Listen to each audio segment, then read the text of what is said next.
10 comportements d'hommes à fuir instantanément. Bonjour à vous mesdames, j'espère que vous allez bien. Je suis très heureuse de vous retrouver dans ce nouvel épisode dans lequel aujourd'hui je vais vous lister les 10 comportements à fuir instantanément dès que vous les repérez chez un homme.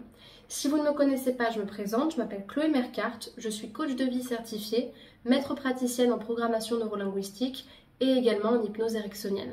Depuis 2019, je vous accompagne à vous aimer plus, à renforcer votre valeur personnelle et à reprendre votre pouvoir pour être plus épanoui dans vos relations amoureuses. Si vous n'êtes pas encore abonné à la chaîne ou au podcast, je vous invite à le faire maintenant en cliquant sur le bouton rouge s'abonner et en activant bien la cloche des notifications pour recevoir tous les prochains épisodes le soir à 18 h en semaine. Sachez également que j'ai créé pour vous une formation offerte qui s'intitule « Incarner la femme sensationnelle, lumineuse et unique qui l'épousera » pour vous aider à cheminer sur vos relations amoureuses, sur votre estime de vous-même à travers des outils issus du coaching pour pouvoir expérimenter ce processus-là. Pour télécharger cette formation offerte, il vous suffit de cliquer sur le deuxième lien en description de cette vidéo, de remplir le formulaire et vous la recevrez directement par mail. Le premier comportement à fuir instantanément quand vous le repérez chez un homme, c'est le manque de respect et c'est les comportements abusifs. Une des règles de la femme qui s'aime plus, c'est celle-ci. Une femme qui s'aime plus ne demande jamais à ce qu'on la respecte. Elle n'explique pas pourquoi elle veut être respectée. Elle ne s'engage tout simplement pas avec un homme qui lui manque de respect. Le manque de respect, surtout quand vous le voyez dès le début, et puis même dans tous les aspects de la relation, c'est un signe de violence et de danger extrême, surtout au début. Ça ne veut pas dire qu'après on peut l'accepter, ça dépend de quoi on parle. Moi je pense qu'une gifle, qu'une insulte, qu'un coup, c'est des choses qui sont irrespectueuses et qui défient votre dignité et qui sont extrêmement graves, sans parler des viols, des agressions sexuelles, des remarques. Mais il y a des choses qui, dans la relation, sous le coup d'une dispute, peuvent être limites, mais qui, dans la relation, on peut parfois dire un mot plus que l'autre. Par contre, il y a des choses à ne pas dépasser. Et quand la personne, dès le début de la rencontre, vous manque de respect, qu'elle hausse le ton de la voix, qu'elle commence à changer de comportement et d'émotion et devenir instable émotionnellement et vous mettre en danger, c'est très très mauvais signe parce que ça montre que la personne, elle ne se contrôle pas, qu'elle est potentiellement instable émotionnellement, qu'elle ne respecte pas la femme et que vous allez subir tout le long de la relation. Donc faites très très attention à ça. Le manque de respect, on le fuit tout de suite, on ne l'explique pas, on ne le justifie pas, on se barre. Deuxième comportement à fuir, le contrôle et la possessivité. À moins que vous vouliez être dans des relations médiocres où vous ne pouvez pas sortir au resto avec vos copines, et personnellement, j'ose le dire, en soirée danse, toute seule ou avec vos amis, ça, c'est chacun ses limites, mais c'est aussi une question de avec quel partenaire vous voulez être. Est-ce que vous voulez être avec un partenaire qui décide pour vous de ce que vous faites ou pas ? Ou est-ce que vous voulez être dans une relation où vous êtes libre? Parce que si c'est le cas, ça va être très important dès le départ de mettre vos limites. Il y a des personnes qui n'accepteront jamais que vous sortiez seul le soir. Il y a des personnes qui n'accepteront jamais que vous ayez des réseaux sociaux, que vous ayez une photo sur les réseaux sociaux, ou que vous vous maquillez, ou que je ne sais quoi. C'est quand même un comportement qui est grave et qui, pareil, est un comportement de violence, d'emprise, et qui peut être particulièrement douloureux et souffrant dans la relation. Donc dès que vous voyez que la personne, elle commence à prendre le pouvoir sur vous, faites attention. Pour moi, il y a une différence entre l'affection, la possessivité, j'allais dire naturelle, et la jalousie et l'emprise en fait. Moi, par exemple, avec mon chéri, pour rigoler, on se dit souvent quand tu sors, j'espère que tu vas pas te faire draguer, ou dis-moi si ça se passe bien, ou là là, je suis sûre qu'il y a d'autres femmes qui voudraient te voir, etc. Mais ça reste mignon, ça reste gentillet. C'est dans le sens de la séduction, dans le sens du désir. Mais obliger quelqu'un à se comporter d'une certaine manière ou l'interdire de faire quelque chose qu'il est libre de faire parce que vous n'êtes pas bien dans votre vie et que vous avez des blessures non résolues, pour moi, c'est un danger pour la relation à venir. Troisième signe, le mensonge et le manque d'honnêteté. Ça, pareil, un homme qui, dès le départ, vous ment, qui vous cache des choses, ça en dit long pour l'avenir. Même sur des petites choses. Quelqu'un qui n'est pas honnête sur son travail, sur ce qu'il fait, sur ses activités, c'est quelqu'un qui cache des choses. C'est quelqu'un qui est à l'aise avec le fait de dissimuler certaines informations. Ça va vous faire passer pour une folle tout le long de la relation parce qu'à chaque fois, vous allez chercher s'il dit vrai, s'il dit pas vrai et vous allez finir par devenir obsédé par la relation et par la personne. Pour moi, je vois pas pourquoi la personne vous cacherait des choses. Dans une relation, je pense qu'on doit être honnête, on doit être franc, on doit jouer franc jeu. Et si dès le début il vous cache des choses, je pense que c'est très négatif pour la suite. Le quatrième signe qu'on ne remarque pas forcément mais qui est très important, et je pense pareil qu'en début de relation ça en dit long pour la suite, c'est l'absence de communication ou la mauvaise gestion des conflits.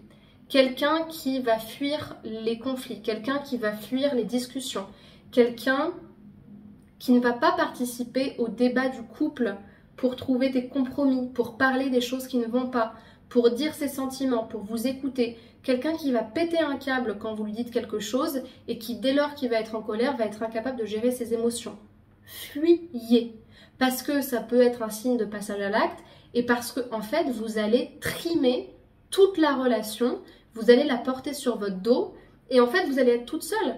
Parce qu'une relation, c'est énormément de communication. La communication, c'est la base de tout, c'est ce qui fait la relation. Donc si dès le début, la personne n'arrive pas à communiquer et vous sentez que c'est compliqué et qu'elle fait aucun effort, ça va être très très compliqué pour la suite.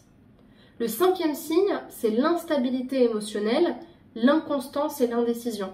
Pour moi, l'instabilité émotionnelle, elle fait aussi partie de la mauvaise gestion des conflits, dans le sens où quelqu'un qui va devenir instable et dangereux émotionnellement quand elle est sous pression, ça peut être très dangereux pour vous. Mais c'est aussi le fait que la personne, vous ne puissiez pas compter sur elle. Elle vous dit quelque chose, elle fait l'inverse. Elle vous dit qu'elle veut être avec vous, elle en doute. Elle hésite constamment à faire des choses, elle est indécise, vous ne savez pas où elle va, vous ne savez pas si vous pouvez lui faire confiance. Un jour, elle va se sentir hyper affectueuse avec vous, le lendemain, elle va être très froide. C'est mauvais, ça pue, ça montre que la personne, elle n'est pas stable à l'intérieur, elle n'a aucune communication interne, elle n'a aucun alignement personnel. Vous allez vraiment en chier et ça va être très compliqué pour vous de, en fait, être la psy de quelqu'un. Parce que clairement, quand on en arrive là, c'est que la personne, elle a besoin d'une aide psychologique. Ça, c'est très très important aussi, le sixième signe, le manque d'empathie et l'égoïsme.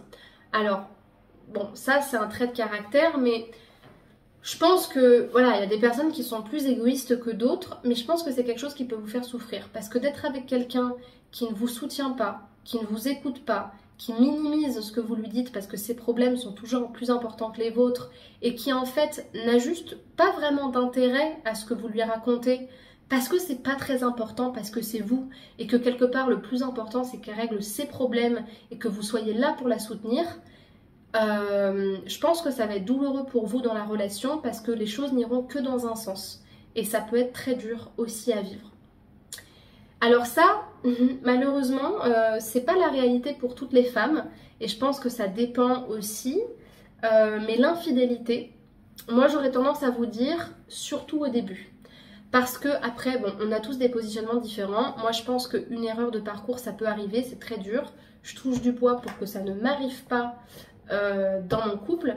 Mais ce que je veux dire par là, c'est que je pense qu'on ne peut pas comparer une infidélité qui a lieu dans, je sais pas moi, les 3 premières années d'une relation qu'une infidélité qui a lieu au bout de 10, 15, 20 ans de relation. Je pense que les enjeux ne sont pas les mêmes et la signification n'est pas la même à mon sens. Mais ce que je veux dire par là, c'est que pour l'avoir vu autour de moi, malheureusement on ne le sait pas tout le temps, mais un homme qui dès le début de la relation, voire toute la relation durant, va vous tromper même s'il vous dit qu'il vous aime, en fait ça montre qu'il a un problème. Ça montre qu'il y a comme une sorte de scission entre ce qu'il ressent et ce qu'il fait, entre ses pulsions et ses engagements. Ça montre qu'on ne peut pas lui faire confiance, il vous met en danger, il vous manque de respect. Ça, c'est vraiment inquiétant pour la suite. Donc, au début de la relation, enfin, encore une fois, si vous ne voulez pas accepter l'infidélité, c'est légitime, mais surtout en début de relation, faites très attention aux personnes qui ne posent pas leurs limites et ont des comportements plus que limite vis-à-vis de ça. Le 7e signe, ça va être les problèmes de dépendance. Alors là, pareil, ça dépend. J'ai connu des personnes qui étaient avec des partenaires addicts à l'alcool, addicts à la cigarette, addicts à la cocaïne et qui ont fait le choix de les soutenir. Encore une fois, c'est un choix. Maintenant, c'est quand même un poids. Un partenaire qui va avoir des dettes parce qu'il doit se procurer de la drogue, qu'il est accro au cannabis, qu'il boit tout le temps, du coup il ne peut pas travailler, du coup il est au chômage. La dépendance, c'est vraiment quelque chose de particulier et je pense qu'il faut aimer énormément quelqu'un pour le soutenir dans des situations comme ça. Et encore une fois, ça ne veut pas dire que la personne n'a pas de valeur, qu'elle ne mérite pas d'être aimée, mais ça va vous apporter beaucoup de problèmes. Et ça va vous faire prendre beaucoup de charge mentale. Donc, si vous savez que vous n'avez pas envie de vivre ça, autorisez-vous à ne pas le vivre en fait. Ça ne vous regarde pas. Quand vous rentrez dans une relation, vous choisissez aussi avec qui vous êtes. Et je pense que c'est légitime de ne pas vouloir se mettre avec quelqu'un qui n'est pas stable avec lui-même et qui ne se fait pas forcément aider. Le 9e signe à fuir, évidemment, c'est la manipulation. Parce que à partir du moment où vous voyez que la personne tente de vous utiliser, qu'elle va avoir un fond manipulateur, qu'elle va avoir un fond pervers avec vous et qu'elle va utiliser plusieurs techniques de manipulation pour vous faire chanter, vous savez que vous êtes dans une relation qui n'est pas saine et qui va forcément être toxique pour vous. Donc n'attendez pas plus longtemps. Partez parce que quand on cherche à manipuler quelqu'un, c'est qu'on n'aime pas cette personne. Et c'est qu'en fait, on n'a juste pas les mêmes envies, on ne veut pas construire, on veut avoir raison, on veut avoir des bénéfices pour nous et on n'est pas prêt surtout à se mettre à la place de l'autre et à être vraiment dans une écoute de l'autre et dans une construction commune de la relation. Et le dernier signe, ça pareil, c'est à vous de voir par rapport à ce qui est important pour vous, mais je dirais que par rapport aux valeurs, alors moi je pense que il suffit pas d'être pareil pour s'aimer et qu'on peut très bien fonctionner en étant différent. Mais je pense que pour qu'une relation fonctionne, il faut quand même un certain nombre de valeurs en commun.